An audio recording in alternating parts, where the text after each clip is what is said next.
Right. Good evening and welcome to the Parsha class, Parsha Toldos, with a commentary of the Taam Dagan, with a commentary about food and menschlichkeit regarding eating with etiquette and good behavior and our attitudes towards food in general. And of course, some parshiot have more to do with food than others. And Parsha Toldot, you'd think has nothing to do with food. You'll see has quite a few references to our culinary arts indeed. So without any further ado, let's see some of these references and what we can learn and apply to our own lives regarding food. Here we're sharing the source sheet, Parsha Toldo, and of course, we're going to see in this parsha that we deal with non-kosher smells, food for mourners, trusting non-religious children with kosher food, eating in order to be happy enough to bless someone, and the importance of smell, and more. So quite a bit about smell, as we'll see. But without getting any further than that, let's get into the parsha itself. Chapter 25, verse 22. Rivka is pregnant. She doesn't know it yet, but she's pregnant with twins.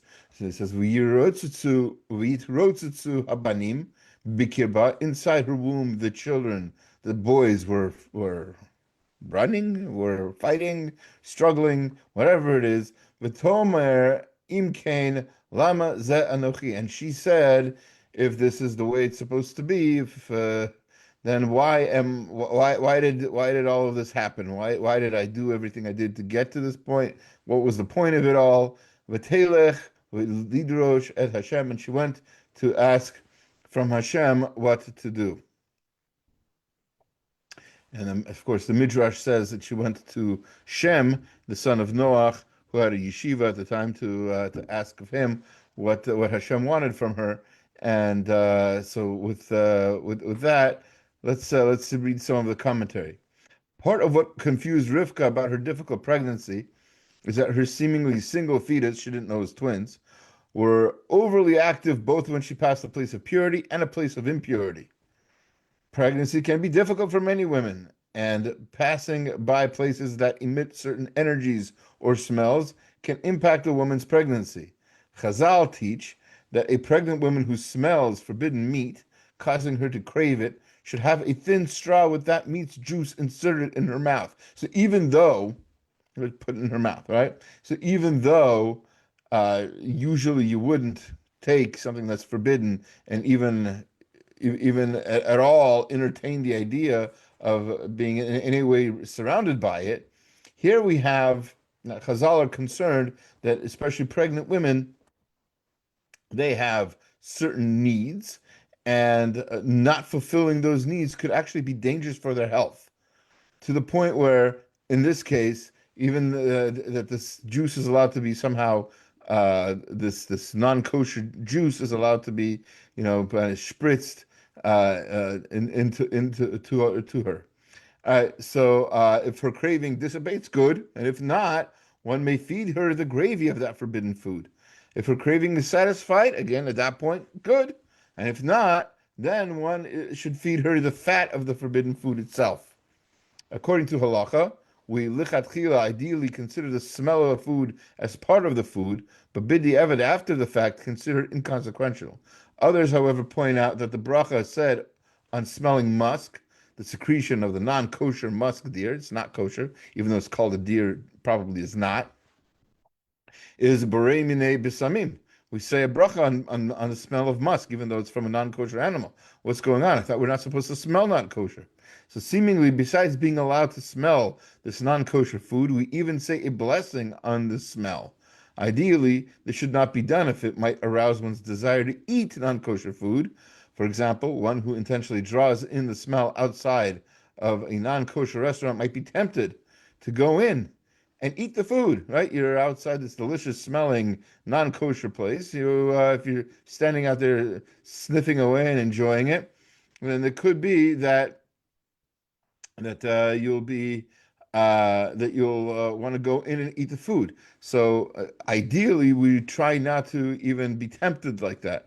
But smelling musk does not generally induce one to eat the animal itself. How are you going to get just the smell of the secretion is going to somehow make you want to eat the food? That's the disconnect. It's not like you're smelling the animal itself. It's too far removed to actually want to eat it. So that's why musk is different, and but ordinarily we don't want people to smell non-kosher food that if they might be tempted to eat it. Um, on the subject of smell, here's a little bit of science here for you. It might be interesting to some of you. Smell is said to account for at least 70% of flavor, maybe even as much as 90%.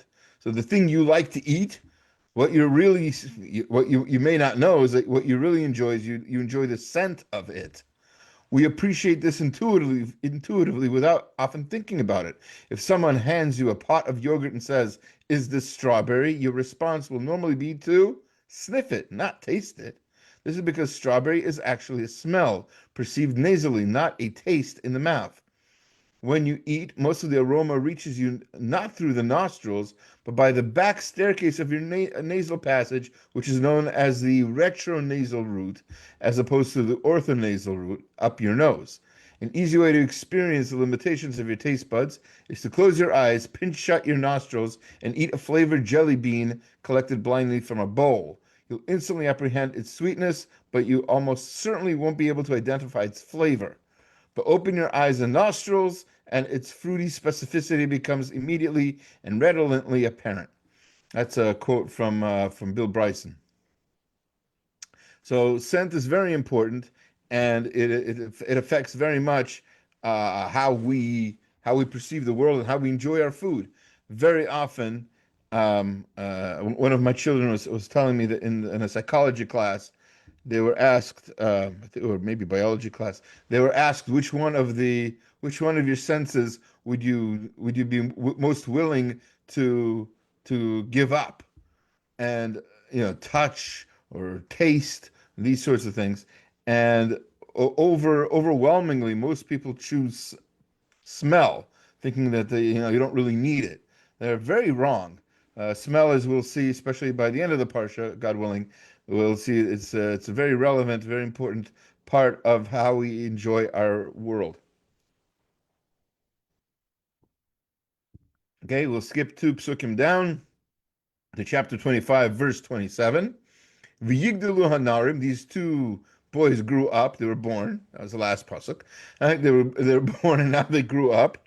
He Esav ish yodei tzayid, and Esav became a very smart, very wise, very clever hunter. Ish sada, a man of the field. Yaakov ish tam Yoshev ohalim, and Yaakov was a quiet guy, sitting in tents, uh, not very intensively, haha. But he dwelt in a tent, which according to Chazal means that he learned Torah. It was just in a playpen. He was learning Torah, and like good Jewish boys do. But back to Esav though. Esav is a hunter. Is that it's interesting that a hunter of animals, even for food, is not the ideal occupation for a Jew, says Rashi. So already we have food, right? People hunt usually for food. The activity may dull a person's natural sensitivity to the cruelty such sport often invites upon animals. As with Nimrod and Yishmael earlier, Hashem in his Torah often describes hunting as a characteristic of the wicked. A reason for this is because it is a means of attaining food without having to wait in a dangerous manner. Right? There's different ways you could get your food, but the hunting is like it's kind of impatient and kind of violent and kind of dangerous. So Rav Aaron Lichtenstein says that's why the Torah sort of discourages this kind of behavior. This is in contrast to agriculture, which is hard work and patience, and it's rewarded. It's a patient work. You have to wait. You can't. You're not gonna. No matter how much you hit the tree, fruit aren't gonna grow any faster or anything like that. You shoot as many arrows as you want into your strawberries. It's not gonna improve things. maybe the opposite. And according to the Noda Behuda, it's even more problematic as a recreational sport, right? We don't hunt just for fun. Even hunting, if hunting for food is problematic, all the more so achad kama v'kama, how much more problematic would it be if you're just hunting just for your own entertainment? So the next verse, chapter 25, verse 28, tells us, V'ahav Yitzchak et Esav, ki tzayed b'fiv. It's a famous pasuk. Esav was loved by Yitzchak, by his father, because game, right, venison, deer meat, tzayed, was in his mouth. V'Rivka ohevet et Yaakov, and Rivka loved Yaakov. So it doesn't give a reason for Rivka's love of Yaakov. Different Musar books talk about how that just shows that it's a real love. Love is that's not attached to anything else, as it says in Pirkei Avot. Love for no reason is a love that lasts, as opposed to Yitzchak's love for Esav was attached to something, was attached to food. Right? He ate. So again, food comes up in this week's parsha yet again. The commentaries tell us, this is let's start with the Ramban, tells us that Yitzchak regularly ate the meat that his son Esav provides and nothing else.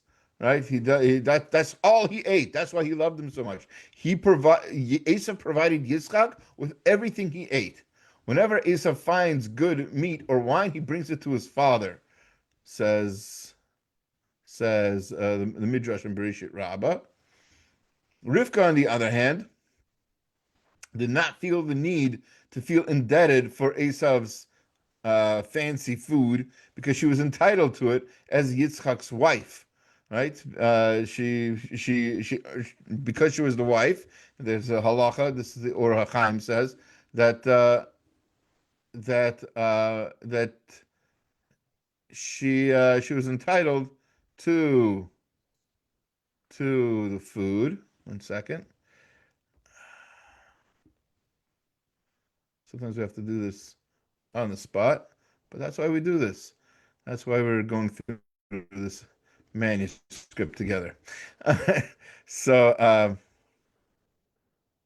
second, there we go. Let's make that italics just to be consistent. All right. So Rivka, on the other hand, did not feel the need to feel indebted because she was Yitzchak's wife. After all, she was from a wealthy family, and the halacha states that she should therefore be provided for on the same level to which she had become accustomed. That's another halacha also to do with food. If she's used to eating steaks every day when she was a single girl living in her family's home, and she happens to be from a rich family like that. So when she gets married, she still has to continue getting food on that same level. She can't settle for canned beans now that she's married. Um, it's not a healthy relationship when that happens.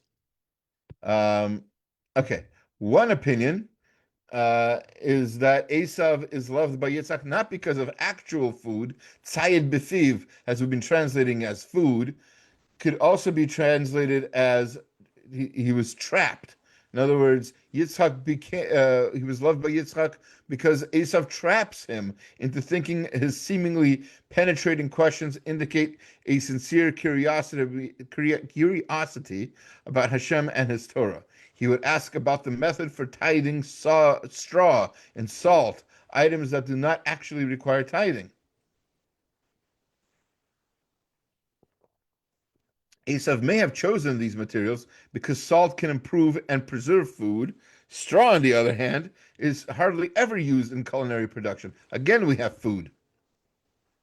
By using these, Esav was indicating that he wants to simultaneously marinate things the way salt does from outside of Judaism and nihilistically ignore and eschew parts of Judaism in his observance the way straw isn't used in food. He wanted to not use parts of Judaism in his life. This is an observation of Rav Zevin, of blessed memory. Okay, so we skip. This is the next verse. This is the next verse. We don't skip anything. Chapter 25, verse 29. V'yazid Yaakov Nazid. Yaakov is cooking a soup, cooking a lentil soup. V'yavo Esav min hasadeh. V'hu ayef. And Esav came in from the field, and he was tired. So again, we have food. Yaakov was cooking lentil soup for his father, either because he wanted the same affection that Esav received from his father by feeding him. That's the or Chaim says this, which is possibly the Pasha shot, without knowing what else is going on in the family, or because Yitzchak was in mourning after the death of his father Avraham. According to Chazal, lentils are a mourner's food. Again, we have halachas of food. So a mourner traditionally eats food that is round, like lentils, like eggs.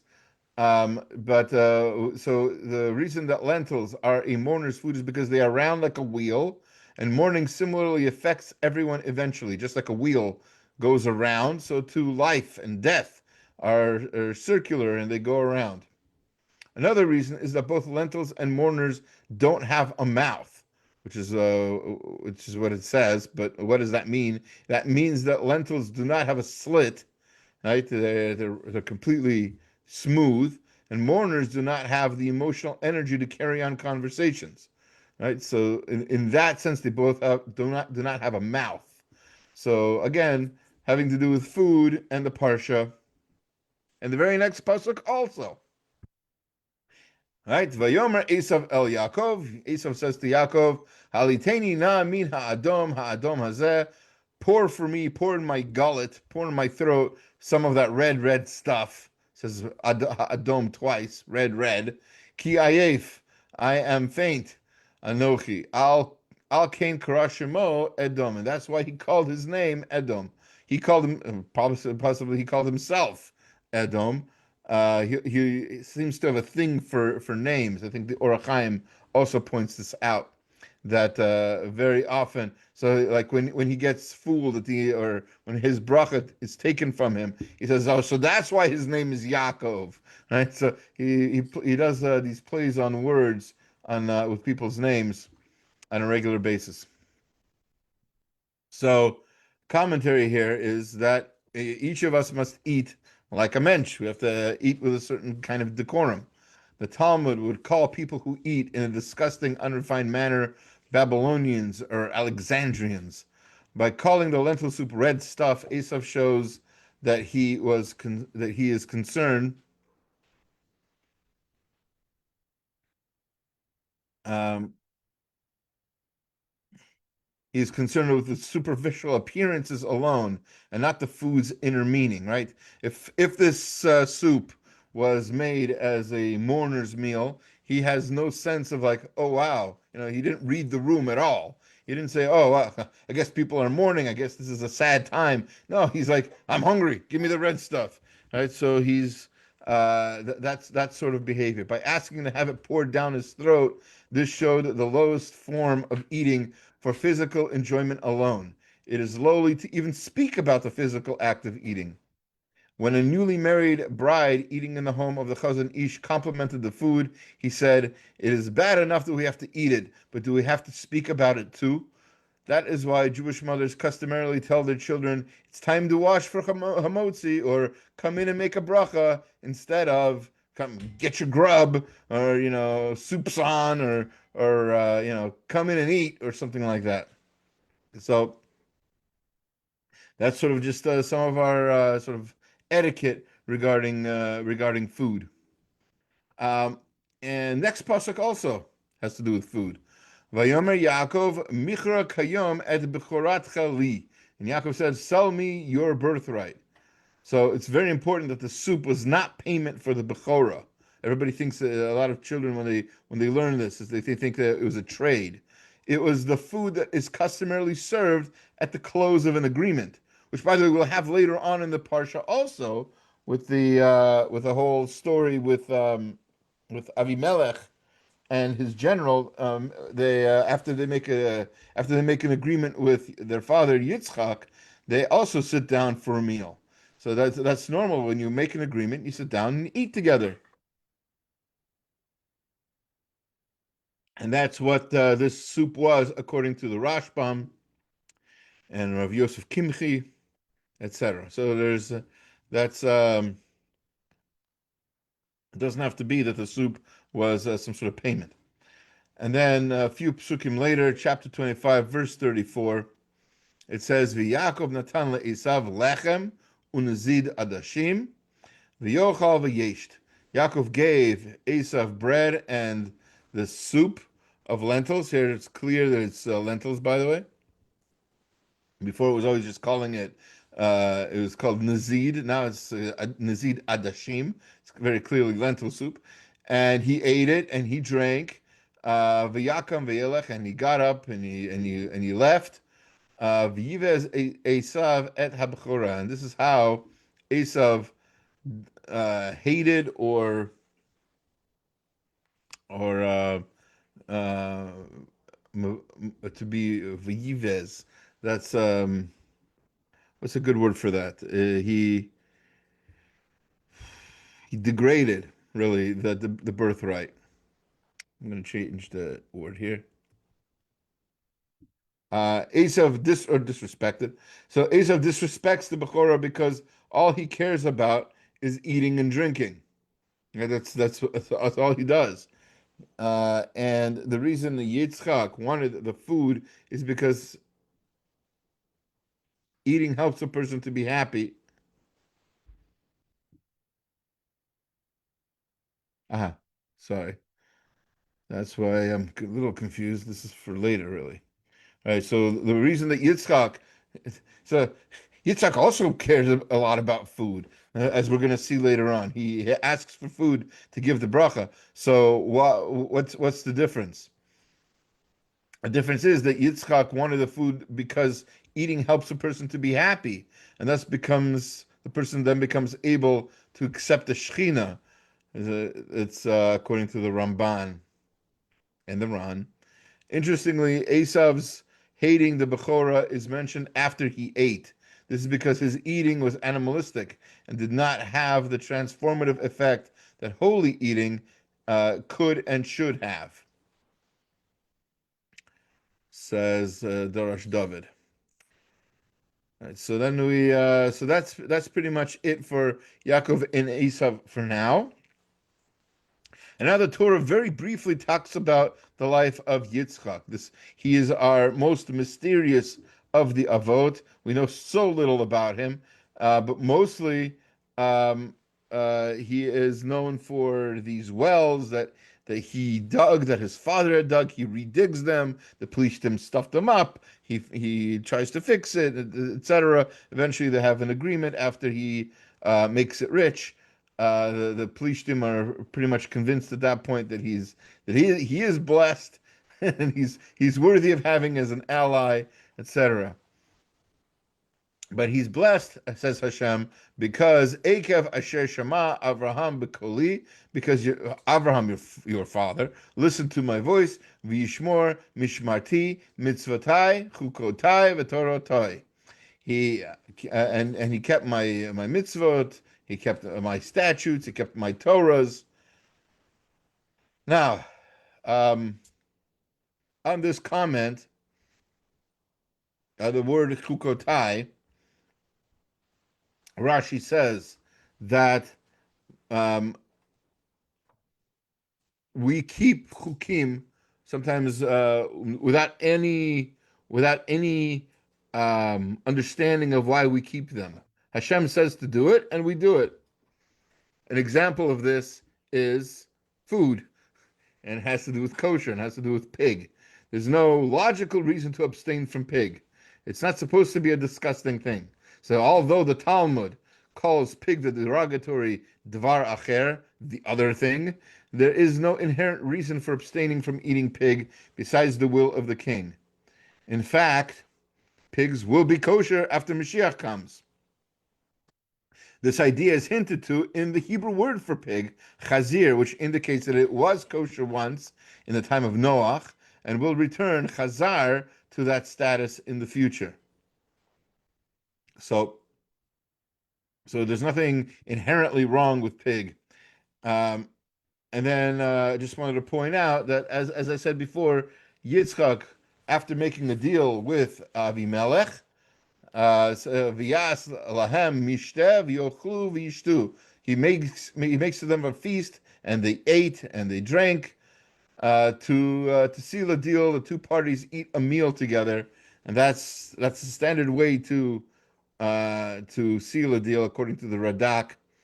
And so that sort of parallels the previous time when Yaakov serves Esav that soup, also as a way to have this meal together. Okay, now Yitzchak is ready to leave this world. He thinks he's dying, and he wants to bless his son. And to do that, he says, "V'ata sa'anach elecha talyecha v'kashtecha v'tzei hasadeh v'tzuda li tzayid." He says, "Please, Esav, go get your weapons, get your bow and arrow, uh, go to the field and get me some game, get me some venison, give me some deer meat." Um, and so it's worth pointing out that for an animal to be kosher to eat, shechita has to be performed on it with a sharp knife. This is Rashi says on this verse. One reason for this mitzvah is to teach people to be more merciful, as this form of slaughter causes less pain to the animal. Now, that's why he says, "Sa'ana kelecha," take your weapons. What weapons? Why does Esav need weapons? If he's taking his bow and arrow, what else does he need? What does he need? A machine gun? What does he need? So, in other words, Rashi's saying that the weapons that he took were the tools he was going to use for shechita. Um, Next verse. Aseli matamim kasher hafti. Make for me foods the way I like them. Ve'avia li v'ochla, and bring them to me, and then I will eat them. Ba'avur tivarechecha nafshi b'terem amut. That way I'll be able to bless you before I die. So we've already been sort of hinting to this idea, to this really fundamental part of our story, and really a fundamental part of this class, of the sefer, of the ideas of food and what they can accomplish, what food can accomplish, is really in this verse. Food has the ability to bring out blessing, which is why Yitzchak asked for some from his son. He's asking for some food.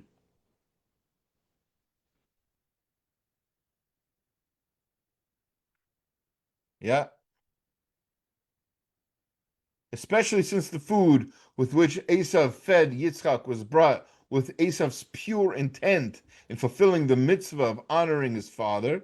Right? It was done right with intent, with kavanah. It was imbued with holiness. Yitzchak insists on eating this food before giving a blessing because a righteous person eats because thereby one is able to release the sparks of holiness within that food. Rav Schwab writes in Mayan Beit Hashoeva. That's why he's asking for the food, because he knows there's holiness in that food, especially if, first of all things have holiness in them to some degree, but especially this food, which was brought with intent. Somebody wants to serve his father, wants to make his father happy. That beautiful intent is there, and therefore there's extra holiness in that food that can be brought out, and that's what Yitzchak is looking for. The Kobrin Rebbe, Hashem Yinkum Damov, once took a piece of bread and showed it to his Hasidim. He said, "God is in this piece of bread. Without God's expression of power in all nature, this bread would not exist. All things have this kind of holiness in them." Once, when he was older, Rav Baruch Ber Leibowitz, Rosh Yeshiva of Kamenetz, was being served dinner by one of his students. The student asked what the Rosh Yeshiva wanted to eat for dinner. He adamantly replied, he wants meat. Oh, I want meat. Ah. When asked why he said this so enthusiastically, Rav Baruch Ber replied that when he has meat, he feels yoked with a responsibility to abstain from dairy. So this is the exact opposite of fleischophobia. He wants to be fleishik so that he'll know every time he's about to, reach into the fridge and get something, he'll have to think twice and remember that Hashem gave him halachot. Hashem gave him mitzvot. And that sort of connection is what this sense of added accountability connects him to the awareness of Hashem and his mitzvot.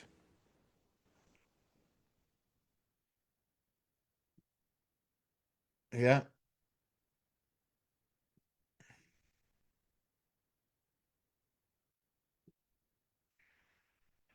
Okay. So a lot about food there. Baruch Hashem. One other thing on this verse is that one of the ways to fulfill one's obligation in the midst of honoring one's parents is to serve them food. This is how you do that mitzvah. This is Sefer Chinuch 33. Feeling that Esav was unworthy of the blessings he was planning to bestow upon him, Yitzchak gave him the opportunity to perform this mitzvah to become worthy. That's the Sforna. Yitzchak's desire for so much meat can be understood as if seen as a ceremonial eating akin to the sacrifices in the Beit Hamikdash. Right, the Kohanim in the Beit Hamikdash would eat also. So this is kind of ceremonial that way. You do not fulfill your mitzvah of bringing a korban, of bringing a sacrifice that a Kohen is supposed to eat until the Kohen eats it. So it's part of that. It's part of that sort of ceremonial thing. The meat eaten in such a case should be made according to the culinary preference of the eater, unless he has no preference. And then the meat should be roasted according to the Talmud. So, in other words, ideally, make it how you like it. You like it barbecued? Barbecue. That's roasting it. You like it. You like it. You want to make. Want to make a roast? Make it into a roast. You want it fried, fry it, boil, whatever, however you like to cook it, put whatever spices you like on it. So, but that's what the Kohen is told to do. If he doesn't have a preference, he likes it any which way. He's not a connoisseur. So in that case, they barbecue it and he eats it. This verse is a source for the custom of saying a drasha at a Sudat's mitzvah, according to I think the Brisker Rav says this, if I'm not mistaken. Moshe of Zakenim and Bali Tosfot. It seems that the person saying the drasha should also partake of the meal by eating something. Okay? Um, so Rivka hears all of this, and she tells Yaakov that she wants him to get the blessing. And part of doing that, obviously, Yaakov's not going to go out hunting. So she says to him, Lech na al hatzon, go to the flock, to the sheplach, right, to the sheep, etc. V'kachli misham shnei gdiyei yizim, get two goats for me there, tovim, good ones. V'aseh otam atamim la'avicha kasher ahav, and I will make them delicious food for your father, just the way he loves. Wow, I really needed to finish translating this here. Delicious food for father, just as he loveth. Okay. Now, it's interesting to point out that deer meat apparently tastes like goat, right? She needs to substitute, right, with what Esav was going to bring, which is deer meat, with something, and she chooses goat. Rivka's attempt to deceive Yitzchak involves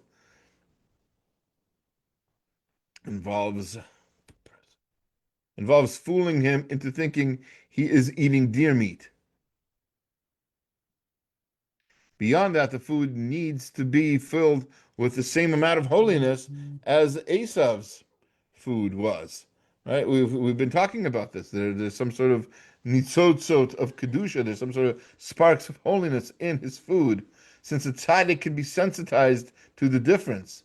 She therefore commands Yaakov to do these things. His listening to her constitutes a fulfillment of the same mitzvah with equal intent. So him doing what she tells him to do makes it so that just like Esav, just like Esav was getting the mitzvah of just like Esau was putting kavana into his food, making that food holier. Now Yaakov is doing the same thing with the food that he's bringing to Yitzchak. Thereby, Yitzchak would taste the holiness of Yaakov's food and still not realize that it is Esau's. That's a famous idea of the pre tzaddik, of tzaddik Cohen. Okay, we're going to skip 10 psukim to chapter 27, verse 19. And now he finally comes into his father, right, to get his blessing. And his father says, "Who are you?" V'yomer Yaakov el Aviv. Yaakov says to his father, "Anochi, I am Esav b'chorcha, Esav, your firstborn. Asiti kasher dibarta Eli. Say, do as you has said that you were going to do to me."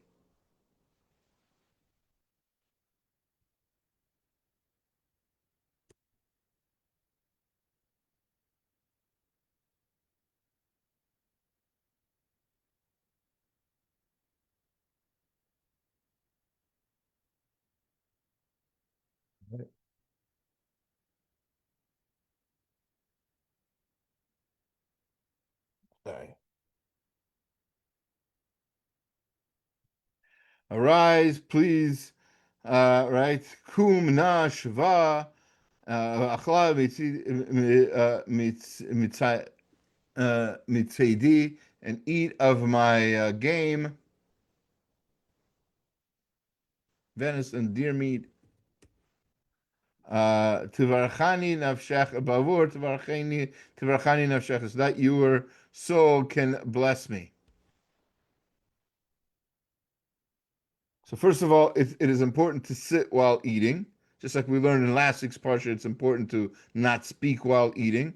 That's why Eliezer says, "I won't speak until I've eaten." So it's important to sit while eating. You shouldn't be standing while you're eating. It's not considered healthy according to the Talmud. In fact, getting up too soon after eating is considered unhealthy. This is the Gemara in Shabbat 129b. It's considered unhealthy, if not altogether deadly. So nothing to play around with. We don't. We sit while we eat. Chapter 27, verse 22. V'yigash Yaakov el Yitzchak Aviv v'yimushehu v'yomer hakol kol Yaakov v'hayadayim midei Esav. Yaakov went near to Yitzchak, his father, and he felt him, and he said, "The voice is the voice of Yaakov, but the hands are the hands of Esav." It's interesting that as one ages, one's senses become dulled, and so Yitzchak's senses of sight and touch were weakened. Even taste loses its strength with old age, as seen from Barzillai's polite refusal of David's invitation. So there's an incident in Tanakh when David invites Barzillai to a meal, and Barzillai says no. But part of the reason is because he's older and cannot really appreciate the invitation. Chapter 27, verse 27, 5 psukim later. So Yitzchak is still not convinced, seemingly, that this is indeed Esav, and he brings him close with Yigash, Yishaklo. He brings him close and he kisses him. V'yarach et reach begadav, and now he smells the smelling of the clothing, which is, by the way, he's wearing Esav's clothing. V'yivarachehu, and now he blesses him. V'yomer re'eh reach b'ni k'reach sadeh asher barucho Hashem, and he says, "The smell of my son is like the smell of a field which Hashem has blessed." The good smell that Yitzchak smelled on Yaakov was a smell of apples, according to Tepuchim, according to Rashi. The pasuk, like an apple among the trees of the forest. This is in Shir Hashirim, refers to the Jews because the apple tree's fruit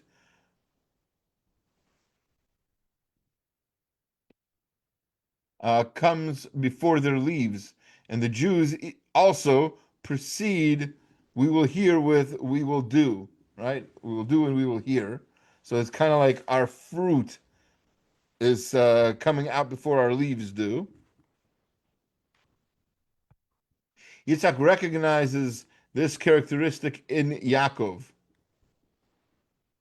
is what this verse means. Some translate tapuach as an esrog, right? Some who's this? Who's this? Some. This is the Tosfot. Not sure where exactly. Tapuach as an etrog, not an apple, which makes sense because of its strong smell, right? The apples don't really have a pungent odor the way an etrog does. Either way, Yitzchak wanted Yaakov to appreciate that a prerequisite to attaining Hashem's blessing is appreciating that besides providing man with the necessary nourishment in food, Hashem also fills man's need of providing good aromas and attractive appearance to foods. This is an important idea. The Sforno writes about this. Rav Victor Miller writes about this in a few places. It's That's why we have all the things we have in food: the aroma, the taste, the smell, the the appearance, the sound of the crunch means something. It feels the food, the texture of food affects us. So all of that is a gift from Hashem, and Hashem gives us all that. We could just be eating something, and that's one of the reasons the Jews complained about the man, right? Because it didn't have that. No matter what it tasted like, if it tasted like an apple or it tasted like a pizza, it always felt like man, right? It always felt like the substance that was that they didn't get the appreciation for. So just another quote about smell. Now that we're on the subject, from Bill Bryson's book, "The Body: A Guide for Occupants." So he says there that there's a lot we still don't know about smell, including how it works. When we sniff or inhale, odor molecules in the air drift into our nasal passages and come into contact with the olfactory epithelium, a patch of nerve cells containing some 350 to 400 types of odor receptors. If the right kind of molecule activates the right kind of receptor, it sends a signal to the brain, which interprets it as a smell. How exactly this happens is where the controversy lies. What is important is that odors are complex and hard to deconstruct. Aroma molecules typically activate not one type of odor receptor, but several, like a pianist playing chords, but on an enormous keyboard. A banana, for example, contains 300 volatiles, as the active molecules in aromas are called. Tomatoes have 400, coffee no fewer than 600. Working on how and to what degree these contribute to an aroma is not straightforward. Even at the simplest level, results are often wildly counterintuitive. If you combine the fruity odor of ethyl isobutyrate with the caramel-like allure of ethyl maltol and the violet scent of allyl alpha ionone, you get pineapple, which smells wholly unlike its three principal inputs.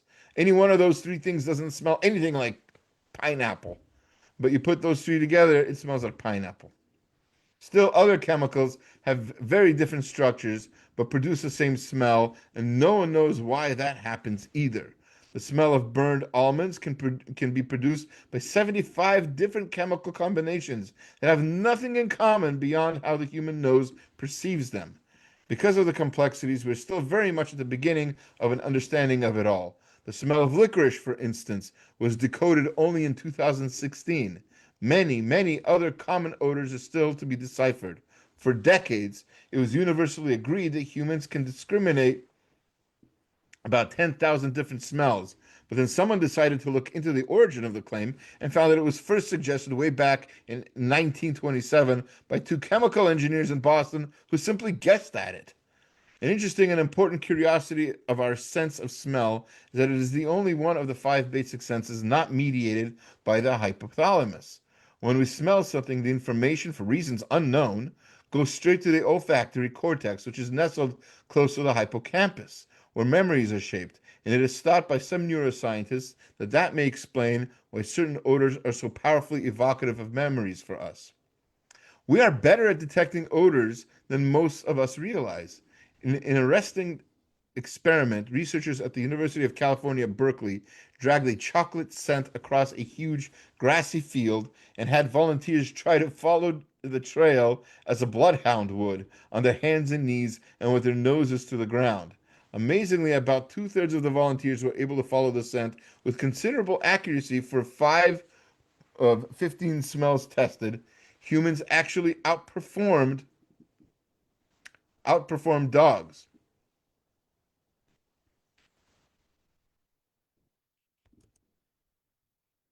Other tests have shown that people given a selection of t-shirts to sniff can generally identify the one worn by their spouse. Babies and mothers are similarly skillful at identifying each other by odor. Smell, in short, is much more important to us than we appreciate. So there you have it. That's some of the things why smell is so important to us. A couple more comments on the parsha. He gets Yaakov finally gets the bracha from Yitzchak, and the bracha starts with the words "V'yitein lecha," which is also the first words of a prayer many people say Motzei Shabbat. V'yitein lecha ha'elokim mital hashamayim mishma'anei ha'aretz v'rov dagan v'tirosh. So God should give you of the dew of the heaven and of the fat places of the land and plenty of grain and wine. As we can see, part of Yitzchak's blessing to Yaakov is that he should have abundant wine and grain. Again, this continues the theme of food being necessary for spiritual growth. If you want to grow spiritually, you have to be able to eat also. As the Mishnah says, Im ein kemach ein Torah. Without grain, there is no Torah. We skip a little bit to chapter 27, verse 31. This is going to be our last comment for tonight. V'yas gam hu matamim. And he also made delicious food. Oh, this is Esav. He comes in and he hunted, and it took some time. It took more time than usual, as Chazal tell us. And he finally got food, and he brought it to his father. V'yas gam hu matamim. He made food for his father. V'yave la'aviv. He brought it to his father. V'yomer la'aviv. And he says to his father, Yakum aviv yochal mitzed beno. Get up, my father, and eat from your son's game, from from your son's deer. Why? Ba'avur tivarchani nafshecha, so that your soul can bless me. Just like exactly what Yaakov said as well. So Esau had a natural ability to hunt. We've already said that he was a hunter. His natural ability to hunt, though, it miraculously became stunted at this point, so that he would be late in returning to his father. If he could have just gone out and hunted easily like he usually did, he would have interrupted the whole V'yitin lecha, and he might have hunted Yaakov at that point. But instead, he came in late. He came in when Yaakov was already done getting his blessing. When Esav cannot find an animal for his father, what does he do? According to Targum Yonatan, he kills a dog and he tries to feed it to him. So this brings up a whole lot of issues about how was Yaakov was almost fed a dog, right? How could that be okay? How is he able to trust Esav? We see what kind of a person Esav is, that he would, in theory, give a dog to his own father. Now his father didn't know that necessarily. Luckily, his father had just eaten, so he wasn't going to eat whatever Esav brought anyway. So we may trust a Gentile, it says in the Gemara, to not tamper with a Jew's food unless there's an incentive for him to do it. And this is a very controversial issue. That's the opinion of Tosfot and Avodah Zarah, but the Maharik, the Rosh, the Ramah all disagree. We can never be too careful, even if there's no incentive. We don't know. We can't just leave food um, exposed for a Gentile to do whatever they want. And this we learn from this very incident. The situation is different for non-religious family members living in the same home with religious parents. This I'm quoting or I'm referencing Igros Moshe Feinstein, but it's a very very wide, very very complex issue, which I'm just want to throw out there that there's what to talk about. If you're very curious, there's a podcast called Halacha Headlines, and back in episode 380, they have quite a long discussion on this very complex issue. I encourage everybody to read and to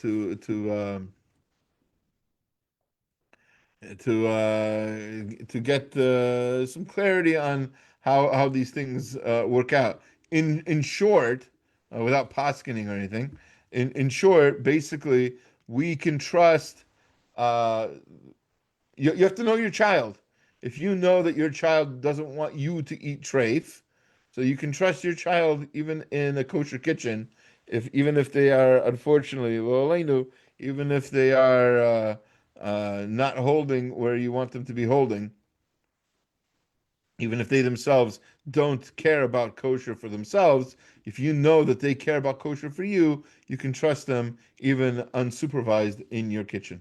That seems to be the general psak. That's what Rav Moshe says, and that's basically what it comes down to.